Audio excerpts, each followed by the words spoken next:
Na kitu pekee ambacho kilinipa wazo la kuanzisha Jamii Helper, naamini ni Mungu mwenyewe. Kwa nini nasema Mungu? Kwa sababu hali halisi ya maisha ambayo mimi nilikuwa nayapitia, maisha ambayo nililelewa, makuzi yangu, watu walionizunguka, mazingira na kila kitu ambacho kilikuwa kinahusiana na mimi kilitokana na watu wenyewe.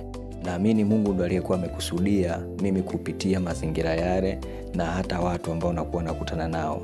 Ndipo ambapo nilikuwa nafanya reflection na aksi, kama mimi napitia haya, kuna wangapi ambao wanakuwa kama mimi?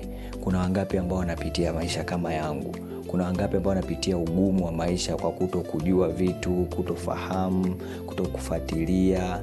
Hivyo nikaona kuna haja ya kutambua kuwa kuna kundi kubwa sana zaidi ya mimi ambao linapitia ugumu wa maisha, ugumu wa masomo, ugumu wa kuweza kutatua changamoto ndogo ndogo ambazo nakuwa nakutana nazo. Lakini vile vile kitu ambacho kilinisukuma kingine kuweza kuanzisha Jamii Helper ni watu ambao nilikuwa mimi kama mimi na marafiki zangu nilikuwa nikiwasaidia, ili hali mimi mwenyewe nahitaji nipate msaada, ila mimi nilikuwa nikiwasaidia.